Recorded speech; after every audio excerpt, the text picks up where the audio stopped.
Well, the World Cup has taken a lot of people in Canada by storm, and it's brought thousands, maybe tens of thousands of soccer fans from around the world to come to the host cities. For some business owners like Kingsley Bailey in Vancouver, this has been welcome. But for others like Trey Wynn in Toronto, the World Cup has been more of a loss. Well, they both join us now. Kingsley Bailey, owner of Coast Crafts, and Trey Wynn is owner of Drip by Trey, join me now.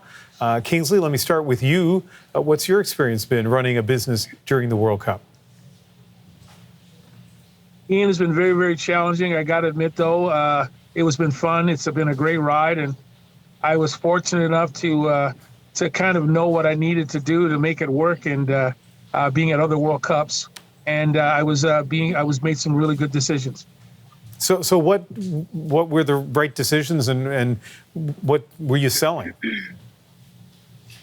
Well, we're doing this, I'm in the ticket business, as you know, but I also know that when these fans tend to come to some of these international events, they want to buy souvenirs. So we set up a pop-up store on Granville Street in the heart of everything. And I don't know if you've been to Granville Street yet and had a chance to see how great the environment is.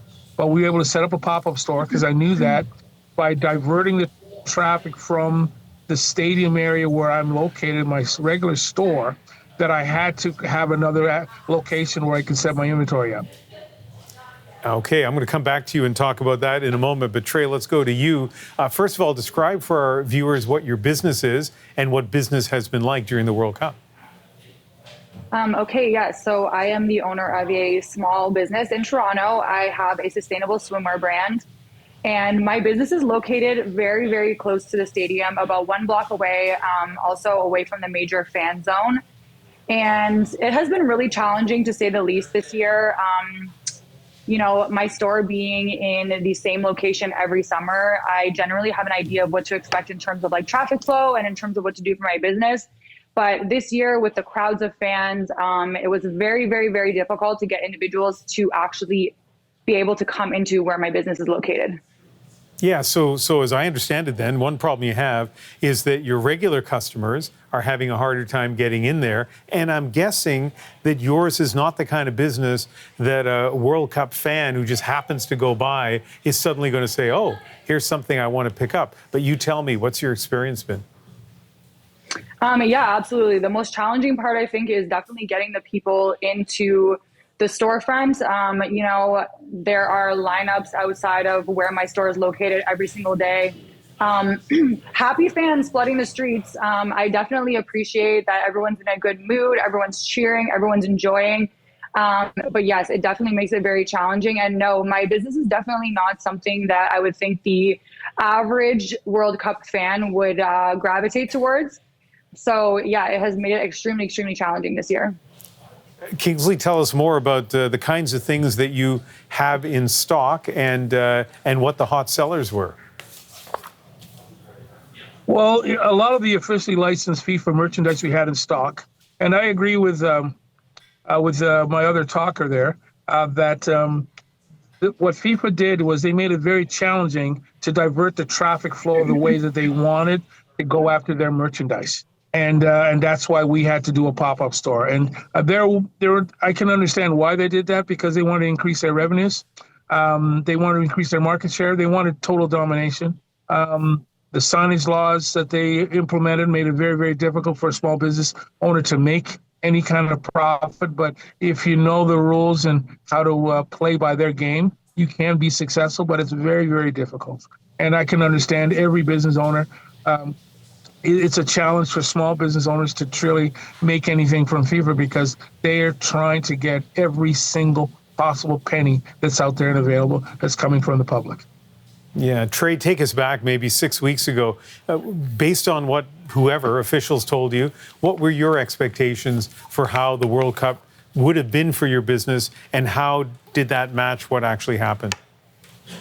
Yeah, I was definitely expecting large traffic flow. I did prepare myself in terms of having flyers to hand out, having, water bottles with my logo on it to gift to people that are around the area, and just get the general name out there.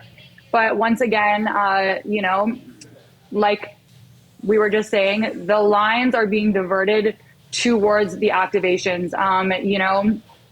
they do want every single dollar. And I must say they are becoming very, very, very successful at this game, because all of that traffic flow was diverted directly towards any World Cup official activations, literally abolishing any small businesses, at least in my area. The crowds were diverted directly past us and filtered directly out from us as well. So they were very successful in capitalizing off this. And, sadly, I wish I would have known earlier the tips and tricks, because I definitely would have done my best to apply those and to play by their rules. One last question to each of you. We have a minute, so just about 30 seconds for each answer. And I'll start with you, Trey. For governments who are listening, they always talk about how small businesses are the backbone of the economy. Next time they think about whether it's World Cup or Olympics or any major event, what's your advice to them, Trey? My advice to them would definitely be to reach out to the small businesses and see if there's a way that they can even provide some sort of guidance. This is my first World Cup, and I'm grateful to have experienced this, and I will definitely take a lot of lessons away from this. But even the small things, providing information, providing resources, support in these type of situations to learn to abide by the rules while also thriving under, the large corporate giants that will be coming to town. Kingsley, your advice for the next time Vancouver hosts a big event? Like what Trey says, you've got to reach out to the small business owner, because we are the lifeblood. We are here when FIFA or these other events leave and not here anymore.